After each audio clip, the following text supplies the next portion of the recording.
위기 극복이라고 하는 제목으로 하나님의 말씀 선포하겠습니다. 오늘은 교회 절기상 사순절 첫 번째 주일입니다. 사순절이라고 하는 것은 이 수는 열흘 순자입니다. 사는 넉사자입니다. 그래서 40일 그런 뜻이죠. 부활절 직전 40일을 사순절이라고 이야기합니다. 사순절 시작은 제의 수요일부터 시작합니다. 금년의 제의 수요일은 지난 3월 1일이었습니다. 수요일이었습니다. 3월 2일 수요일부터 시작해서 주일을 뺀 40일 동안 우리는 사순절을 지키게 되는데, 왜 제의 수요일이라 이야기하느냐 하면은 나무를 태우면 죄가 남잖아요. 그 죄가 남으면 그 죄는 회개를 상징합니다.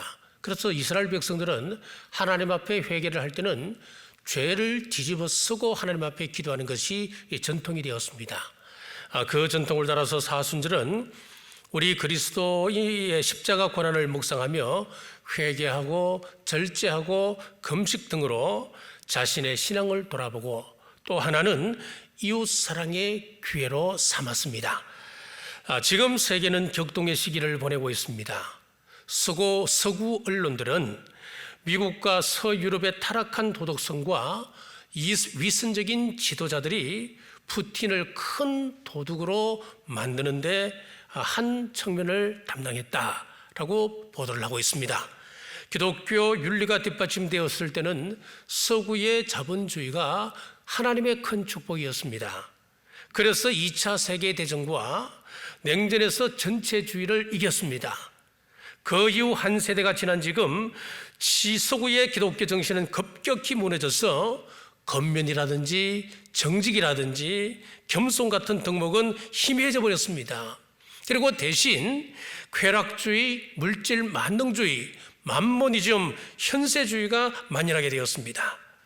그 결과 미국의 월가 아니면 런던의 시티에서 푸틴 같은 부패한 사람들의 해외 은닉 자금을 세탁해주고 자산을 관리해주면서 호의호식하는 전문가 집단이 덕실덕실하게 생겼다는 겁니다. 바이든 대통령 아들도 그런 부류에 속하고 영국의 엘리트 귀족들에게도 수두룩하다고 이야기합니다. 그 자업자득이 푸틴의 우크라이나 침공으로 나타나고 있다라고 진단하고 있습니다. 지금 우리나라도 기독교 정신을 포기하고 서구의 전철을 밟을 것인가 중차대한 전환기를 맞고 있습니다. 지금까지 한국의 정치, 경제, 사회, 문화의 부흥은 교회 부흥과 그 맥을 같이 해왔습니다. 교회가 부흥할 때에 한경의 기적, IMF를 최단기간 극복한 나라, 교육열이 가장 높은 나라, IT 강국, K-팝 등 수많은 수식어가 붙었습니다. 하지만 현 상황은 혼란 그 자체입니다. 사탄이 교회를 흔듭니다. 교인들끼리 싸우게 만듭니다. 분주하게 만들어서 하나님의 말씀을 듣지 못하게 합니다. 매스컴의 교회에 관련하여 추문을 내어서 교회 스스로 혼란에 빠지고 스스로 문을 닫게 만듭니다. 목회자 가정을 파괴합니다. 자, 이때 우리는 말씀으로 돌아가 나의 신앙을 돌아보고 신앙을 회복하는 기회로 삼으시길 주님의 이름으로 축복합니다. 먼저 본문의 배경입니다. 하나님께서 이스라엘 초대왕 사울이 불순종하자 사무엘 선지자를 통하여서 다윗에게 기름을 붓게 하셨습니다. 이 사실을 사울 왕이 알고 난 이후부터 약 10년 세월 동안 다윗을 죽이고자 집요하게 추적합니다. 다윗의 입장에서 보면 왕으로 기름 부음을 받았습니다. 그럼에도 사울이 여전히 통치를 하고 있습니다. 상황은 더 악화되어서 사울에게 쫓기는 신세가 되어 집으로 돌아갈 수도 없습니다. 유대 광야에서 숨어 살고 굴속에 들어가 삽니다. 나중에는 더 이상 이스라엘 땅에 머무를 수가 없어서 적국인 블레셋 땅으로 피난을 갑니다. 이 절망적 상황에서 어떻게 다윗이 이겨내고 하나님 종으로 쓰임받을 수 있었을까요? 첫째, 하나님만을 사랑했습니다. 1절입니다. 나의 힘이신 여호와여, 내가 주를 사랑하나이다. 나의 힘이신 여호와여. 여호와의 힘, 여기서 힘은 게브라라고 하는 히브리 단어를 사용하고 있습니다. 예전에 씨름 선수 이만기 선수가 광고 모델로 나왔던 종합 비타민 이 게브랄티라고 여러분 우리 어르신들은 아실 거예요. 유명했습니다. 힘하면 씨름이었고 씨름하면 이만기였습니다. 그래서 이만기 씨가 이 선전에 나왔었는데 세상에는 왜 이 게브랄티를 이야기하느냐면은 게브랄티라고 하는 이 종합 비타민 이 약이 게브라라고 하는 그 단어에서 나왔습니다. 세상에서 힘은 여러 가지가 있고 또 사람들이 추구하는 것은 각각 다릅니다. 관심을 다른 말로 하면 사랑, 그렇게 이야기할 수도 있겠죠. 돈을 사랑하면 재력을 갖기 위하여 물불을 가리지 않습니다. 권력을 사랑하면 권력을 취하기 위하여서 못할 일이 없습니다. 그러나 이런 것은 영원하지 않습니다. 영원한 힘은 게브라, 우리 여호와의 힘입니다. 내가 주를 사랑하나이다. 이 다윗이 그 하나님의 힘을 의지하여 고백하고 있습니다. 요한복음 21장에 보면 부활하신 주님께서 베드로에게 찾아가서 사명을 맡기시는 이야기가 등장합니다. 내 양을 먹이라. 그리고 앞으로 내 양팔을 벌리리니 남이 내게 띠띠우고 내가 원치 않는 대로 너를 데려가리라 라고 순교를 예고하고 있는 말씀이 나옵니다. 그리고 이어서 주시는 말씀이 주님께서 베드로에게 네가 나를 사랑하느냐, 나를 사랑한다고 고백해라, 그것을 강조하고 있는 것을 봅니다. 왜 그러셨을까요? 주님을 사랑한다는 고백이 사명을 감당할 수 있는 힘을 주기 때문에 그렇습니다. 그렇습니다. 다윗의 하나님을 향한 사랑의 고백이 숱한 어려움을 이겨내고 하나님의 종으로, 하나님의 사역자로 우뚝 세워지게 되었습니다. 이 고백이 힘이 되어서 베드로는 십자가에 거꾸로 매달려 못 박혀 순교하기까지 했습니다. 이 고백이 능력이 되어서 스데반은 돌에 맞아 죽으면서도 천사처럼 웃을 수가 있었습니다. 수많은 사도들이 내가 주를 사랑합니다, 이 고백으로 인해서 담대히 순교의 제물로 바쳐졌습니다. 자, 자기 힘으로 그런 것이 아니었습니다. 주님을 사랑했더니 성령님께서 힘을 주신 것이었습니다. 베드로를 비롯한 사도들 얼마나 급쟁이였습니까? 그런데 성령님께서 강림한 이후에 성령님께서 그들과 함께 하시니 전혀 다른 사람이 되는 것입니다. 하나님께서 믿음의 조상 아브라함에게 이삭을 바치라 말씀하셨을 때 그 동기가 무엇이었습니까? 네가 100세 때 낳은 아들 이삭을 나보다 더 사랑하느냐? 그 아들을 번제로 바쳐라. 무슨 이야기입니까? 네가 이 아들보다도 나를 더 사랑한다는 것을 증명해 보이라, 그 말 아니겠습니까? 그렇습니다. 하나님을 사랑하면 불가능한 것도 할 수 있는 놀라운 능력이 나타납니다. 자, 오늘 본문에서 사랑하다라고 하는 이 말은 동사로 라함이라고 하는 단어를 사용하고 있는데 이 라함을 명사형으로 바꾸면 레헴이 됩니다. 이 레헴이라고 하는 뜻은 어머니의 자궁, 모태라고 하는 뜻을 가지고 있습니다. 자, 그러니까 이 사랑이라고 하는 개념은 탯줄로 연결된 엄마와 아기 사이의 사랑을 이야기합니다. 인도네시아에 로이 마라라고 하는 여인이 있었습니다. 하루는 딸과 함께 강을 건너고 있었습니다. 그런데 뒤에 따라오던 딸의 날카로운 비명소리가 들려서 돌아보니까 그 딸이 거대한 악어의 입속으로 빨려 들어가고 있는 겁니다. 순간적으로 이 어머니가 뛰어가서 악어를 강하게 걷어찼지만은 꼼짝도 하지 않습니다. 그래서 퍼뜩 떠오르는 생각이 뭐냐면은 악어의 입을 벌리면 살려낼 수 있겠다. 그래서 자신의 목숨을 내걸고 윗턱과 아래턱을 잡고 벌렸습니다. 기적이 일어난 거예요. 괴력이 나타난 거예요. 놀랍게도 악어의 입이 벌어지고 그 딸을 토해내게 되었습니다. 여러분, 악어는 여러분 아시다시피 동물 중에 가장 무는 힘이 강한 그런 동물 아닙니까? 어떻게 연약한 여인이 그런 괴력을 발휘할 수 있을까요? 그것이 바로 사랑의 힘이라고 하는 것입니다. 다윗은 지금 어머니가 뱃속의 아기를 자기 목숨보다 더 사랑하듯이 하나님께서 자기를 사랑하고 있다고 하는 사실을 뼈저리게 느끼고 있습니다. 미국의 행동과학자 법이라고 하는 사람이 있습니다. 이 사람이 어떤 이야기를 했냐면은 서로 사랑하게 되면 사랑하는 그 사람의 좋은 점을 닮으려고 하는 동조 현상이 나타난다라고 이야기를 했습니다. 내가 저 사람을 사랑하게 되면 저 사람이 좋아하는 음식 나도 좋아하게 됩니다. 내가 상대방을 사랑하게 되면은 그 사람의 취향이나 취미를 따라하게 됩니다. 부부가 살다 보면 참 닮아간다 그런 이야기를 듣지 않습니까? 왜 그렇습니까? 사랑하기 때문에 서로 닮아가는 것입니다. 하나님을 사랑하는 자는 하나님을 닮아갑니다. 행동에서 나타나고 그 사람의 말 속에서 나타나는 것입니다. 생각이 닮아갑니다. 하나님의 정서가 닮습니다. 하나님의 삶이 내 삶이 됩니다. 그래서 세상 속에서 우리는 하나님의 얼굴로 살아가게 됩니다.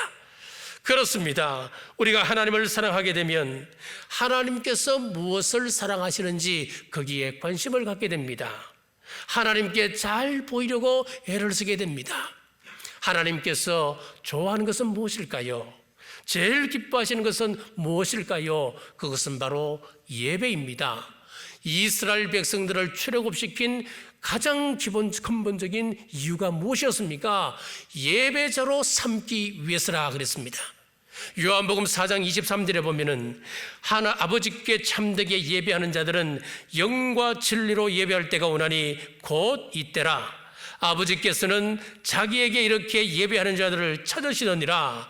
예배하는 일에 최선을 다하는 것이 우리 하나님을 사랑하는 첫 번째 증거입니다. 또 하나는 하나님 싫어하는 것 나도 싫어하게 됩니다. 출애굽기 20장 5절입니다. 하나님 여호와는 질투하는 하나님이신저 라고 했습니다. 이 원래 질투라고 하는 의미는 이렇습니다. 독점적인 사랑을 한다 그런 뜻입니다. 우리 하나님은 우리가 하나님만을 사랑하길 원하셔요. 우리가 독점적으로 하나님만 사랑하길 원하고 계십니다. 한국 역순인협회와 관련 단체에 따르면 2006년도에 점쟁이나 또 무당들이 30만 명이었다 그래요. 그런데 10년이 지난 2016년도에 몇 명이었나? 2배가 아니에요. 3배가 아니에요. 훨씬 넘어 100만 명이 넘었다라고 하는 통계를 내었습니다. 과학의 시대 때 신앙을 이야기하면서 요즘 또 하나님을 믿나 그런 사람들이 어떻게 이런 사람들을 찾아가는지 참 이해가 안 될 때가 참 많습니다. 어떻게 이런 사람들이 자꾸자꾸 늘어납니까? 아마 지금은 100만 명 훨씬 넘었을 거예요. 더 충격적인 사실은 우리 기독교인들조차도 무당이나 점쟁이를 찾아가는 사람이 많아지고 있다고 하는 충격적인 사실입니다. 여러분, 안 될 일입니다. 하나님께서 질투하십니다. 출애굽기 20장 5절 하반절에 보면 나를 미워하는 자의 죄를 갚되 아버지께로부터 아들에게로 3, 4대까지 이르게 하거니와 하나님께서는 우상 숭배의 죄를 3, 4대까지 이르게 하신다. 반드시 갚으신다. 하나님께서 죄값을 물으시는데 어떻게 그 가정에 평안이 있겠습니까? 사랑하는 남북교회 성도 여러분, 우리는 하나님을 사랑하고 하나님의 말씀을 사랑하는 사람들입니다. 믿음의 선진들은 하나님을 사랑하고 말씀을 사랑했기에 순교를 각오했습니다. 우리 온 성도들은 우리 하나님 한 분만을 사랑하시길 주님의 이름으로 축복합니다. 두 번째, 하나님만을 의지했습니다. 2절 말씀입니다. 여호와는 나의 반석이시요 나의 요새시요 나를 건지시는 이시요 나의 하나님이시요 내가 그 안에 피할 나의 바위시요 나의 방패시요 나의 구원의 뿌리시요 나의 산성이시로다. 자, 다윗은 여호와 하나님을 반석, 요새, 방패, 구원의 뿔, 산성, 자, 이렇게 설명하고 있는데, 자, 여기서 우리가 한 가지를 살펴보면 이 반석을 살펴보겠습니다. 반석이라고 하는 말은 히브리 말로 셀라라고 하는 뜻을 가지고 있습니다. 우리 시편을 쭉 읽어보면은 갈로를 치고 셀라 이런 단어가 한 번씩 나옵니다. 그 뜻이 바로 반석이란 뜻이에요. 그 사람들이 시편을 쭉 읽으면 함께 셀라 그렇게 하나님께 노래를 부르는 거예요. 자, 그러면 여기서 이 셀라라고 하는 것은 높은 절벽을 이야기합니다.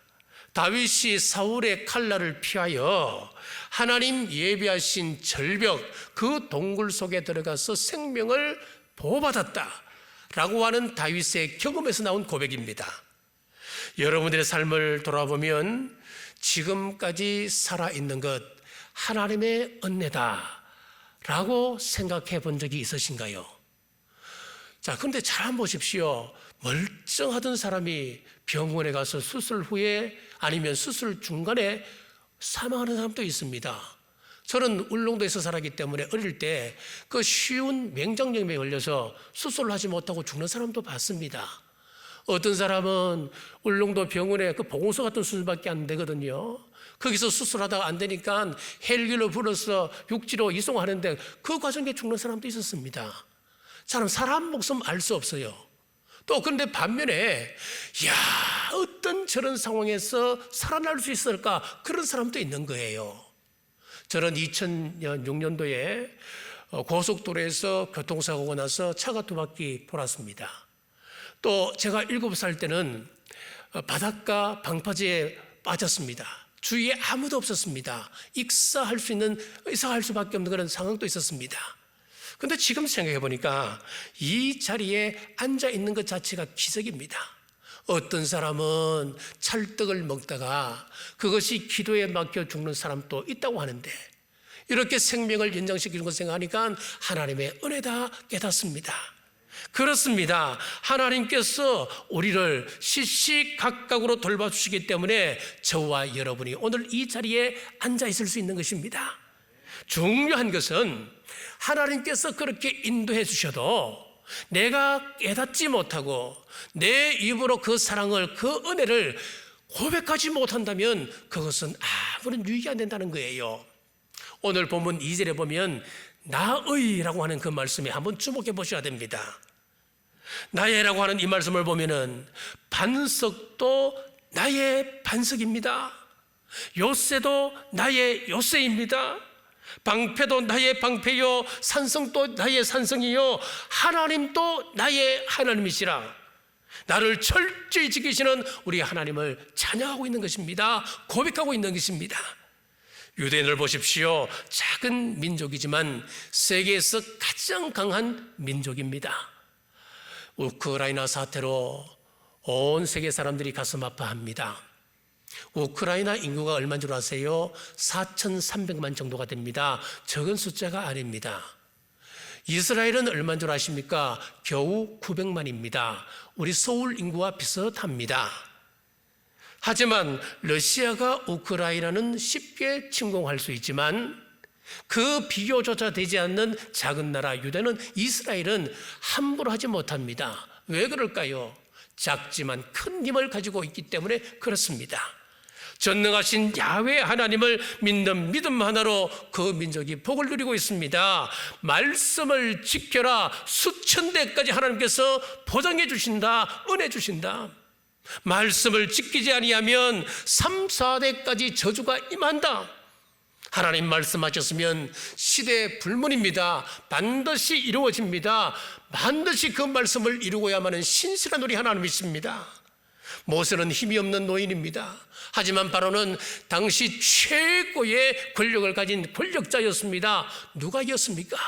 하나님을 신실하게 의뢰했던 모세가 이겼습니다. 다윗은 먹동입니다. 골리앗은 군인이 갖추어야 할 모든 능력을 다 가진 천하제일의 장수였습니다.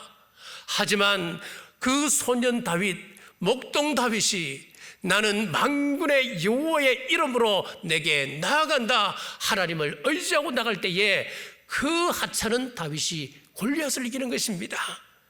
하찮게 보이는 문지기 모르드게가 하나님을 철저히 의지할 때에 최고 권력자 하만을 이기는 것입니다.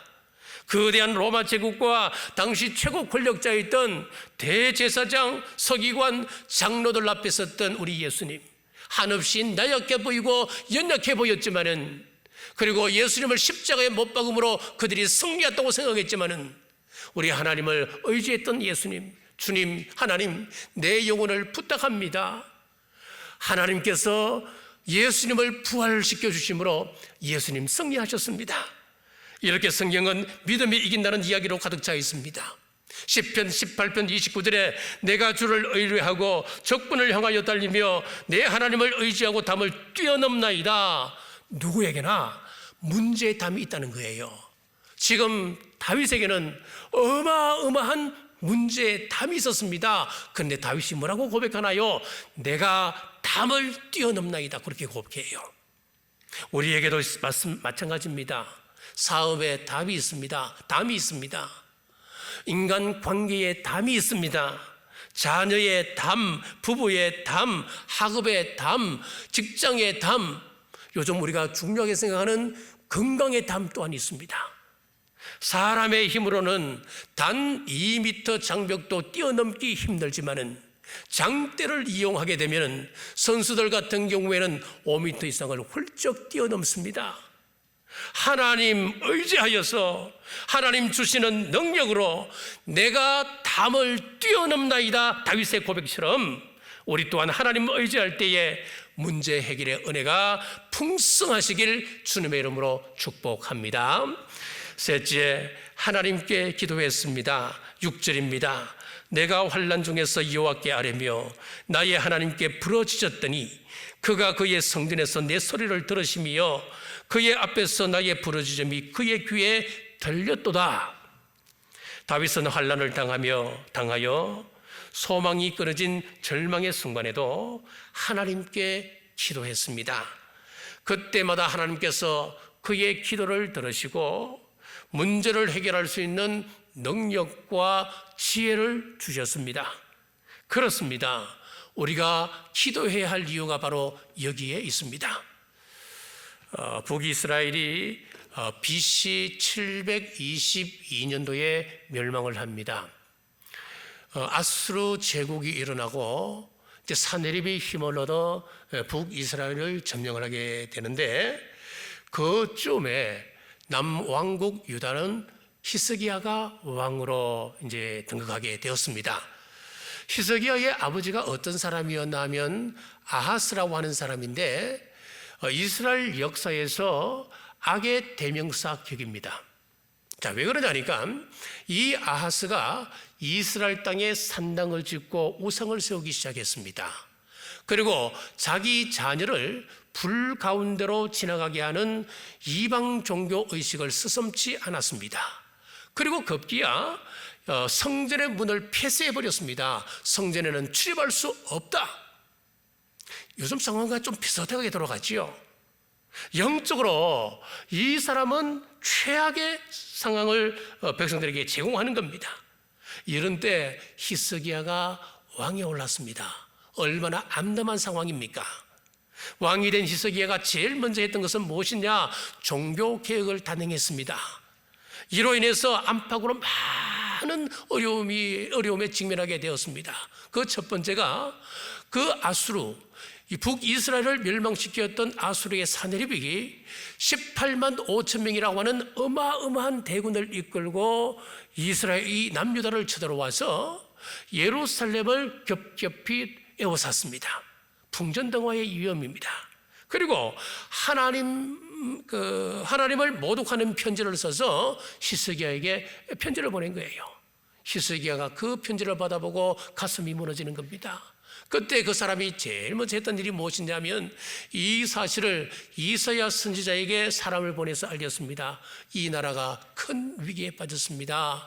그러니까 당신은 이 민족과 백성들을 위하여 기도해 주십시오. 그리고 자신은 베옷을 입었습니다. 그리고 성전에 들어갔습니다. 산헤립이 보낸 하나님을 모독하는 그 편지를 성전 안에 들어가서 펴놓고 하나님께 보입니다. 하나님 도와주옵소서. 하나님 귀를 열어 들으십시오. 눈을 열어 보십시오. 사내립의 이 위협으로부터 하나님의 명예가 땅에 떨어집니다. 이 민족을 구원하옵소서. 하나님 앞에 밤새도록 기도했습니다. 이런 답답한 왕이 어디 있습니까? 이런 상황이면 비상대책회의를 열든지 아니면 도망가서 후일을 도모하든지 해야 할 사람이, 왕이라는 사람이 아무런 대책 없이 성전에 들어가서 그냥 기도하고 있다. 어떻게 이렇게 할 수 있겠어요? 그런데 새벽에 일어나 보니 아수르의 병사들이 모두 죽어 있었습니다. 오직 기도로 18만 5천 명이 다 죽었습니다. 역사상 전무후무한 기적이 일어난 것입니다. 여러분, 기도는 우리의 상상을 초월한 응답이 나옵니다. 종교개혁자 마틴 루터는 시편 46편 1절의 말씀을 참 좋아했다고 그럽니다. 하나님은 우리의 피난처시요 힘이시니 환난 중에 만날 큰 도움이시라. 그가 1529년도에 오스트리아 비엔나에 들리게 되었어요. 그때 그 도시가 터키의 침략으로 곧 무너질 그런 위기에 봉착하게 되었습니다. 비엔나는 완전히 포위되어서 멸망이 이제 초유롭게 들어가게 되는데, 그때 비엔나 시민들이 무엇을 했냐면 전부 다 교회를 찾아 교회에서 기도하기 시작했습니다. 그 장면을 루터가 다 지켜봤습니다. 그런데 그 다음날 기적 같은 일이 벌어졌습니다. 터키 내부 사정으로 인해서 터키군이 스스로 물러가게 되었고 비엔나에는 다시 평화가 찾아왔습니다. 그 모습을 바라본 루터가 이것이 바로 하나님의 힘이구나, 이런 것이 성경에서 말하는 기적이구나 그러면서 시편 46편 1절 하나님은 우리의 피난처시요 힘이시니 환난 중에 만날 큰 도움이시라 찬양했습니다. 바울과 신라는 기도함으로 옥중에서 구출받았습니다. 베드로도 옥중에서 기도함으로 하나님께서 천사를 통하여 구원해 주었습니다. 다윗 또한 마찬가지입니다. 4절에서 5절을 보십시오. 사망의 줄이 나를 얽고 불의의 창수가 나를 두렵게 하였으며 소울의 줄이 나를 두르고 사망의 올무가 내게 이르렀도다. 이쯤 되면은 절망이라고 하는 마음의 감옥에 갇혀 모든 것을 포기할 만도 하지 않습니까? 그러나 6절에 보십시오. 나의 부르짖음이 그 귀에 들렸도다. 아니, 어떻게 사람이 하나님께서 내 기도를 들으셨는지 어떻게 그것을 장담할 수 있습니까? 어떻게 확신하고 이런 말을 할 수가 있습니까? 그런데 다윗은 확신하는 거예요. 하나님께서 자기 기도를 지금 듣고 계신다. 확신하고 지금 고백하고 있는 거예요. 세브란스 병원에 가면은 우리는 치료하고 하나님은 고치신다라고 하는 문구가 써져 있습니다. 그렇습니다. 수술은 하나님께서 하시고 환자가 약을 먹습니다. 그런데 그게 다가 아닙니다. 고치시는 분은 우리 하나님이십니다. 농부가 열심히 땀을 흘려 일합니다. 파종하고 김을 맵니다. 그러다고 다가 아니지요. 하나님의 은혜가 있어야 합니다. 적절할 때 비를 주시고 적절할 때 햇빛을 주셔야 풍년이 오는 겁니다. 가뭄이 오거나 태풍이 밀려와서 한순간에 날아가 버린다면 농사는 헛것이 되는 것 아니겠습니까? 학생들이 열심히 공부합니다. 그러나 열심히 한다고 그게 다가 아닙니다. 높은 자리에 올라갈 수 있겠지요. 하지만 성공케 하시는 하나님의 은혜가 있어야 합니다. 열심히 힘들게 공부해서 높은 지위에 올랐는데 이런저런 사건에 연루되어 허무하게 인생을 마감하게 된다면 어떻게 성공을 할 수 있겠습니까? 그러므로 성도는 당장 눈앞의 일에 일희일비하지 말아야 합니다. 우리가 마음을 놓지 말고 끝까지 하나님 부르시는 그날까지 기도할 수밖에 없는 이유가 바로 여기에 있습니다. 지금 큰 위기에 처한 우크라이나와 대선을 앞둔 우리나라를 위해서 우리 성도들이 분연히 일어나 기도할 때입니다. 내일부터 150일간 말씀 대행진 성경 통독을 시작합니다. 새벽을 깨우십시오. 기도는 나를 살리고 우리 가정을 살립니다. 이 지역을 살립니다. 우리 대한민국을 일으킵니다. 기도야말로 최고의 애국임을 믿고 기도하는 모든 성도들 되시길 주님의 이름으로 축복합니다. 말씀의 결론입니다. 7절입니다.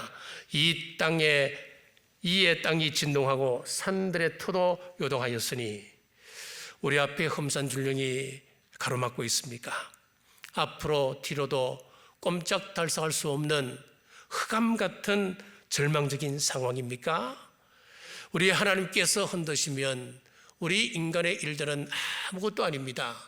권력도 지식도 우리의 명예도 다 한순간입니다. 사랑하는 여러분, 위기의 상황에서 다윗처럼 하나님만을 사랑하십시오. 하나님만을 의지하십시오. 그리고 하나님께 기도함으로 나가면 약속대로 하나님께서 들으시고 절망에서 큰 평안과 소망을 우리 모두에게 허락해 주실 줄 믿으시길 주님의 이름으로 축복합니다. 기도하겠습니다. 오늘 말씀을 통하여 하나님의 사랑을 생각하고 고백하게 하심을 감사합니다. 다윗이 환난 가운데 승리할 수 있었던 것은 주님을 향한 사랑과 신뢰와 기도임을 깨닫습니다. 지금 고통 가운데 있는 우크라이나를 지켜주옵소서. 속히 전쟁이 그치고 주님 원하시는 평화가 임하게 하옵소서. 수요일은 선거가 있습니다. 이 땅을 지켜주옵소서.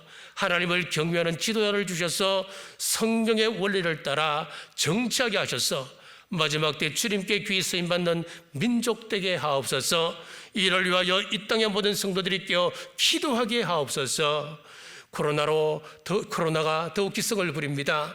역병을 통하여 들려주시는 하나님의 음성에 겸손히 기울이고 돌았을 때 이 땅을 회복시켜 주옵소서. 원치 않는 질병으로 고통 가운데 있는 환우들이 있습니다. 주님 치료의 광선으로 깨끗하게 치유하여 주옵소서. 그 가정에 평안을 허락해 주옵소서. 다시 오실 예수님 이름으로 간절히 기도드리옵나이다. 아멘.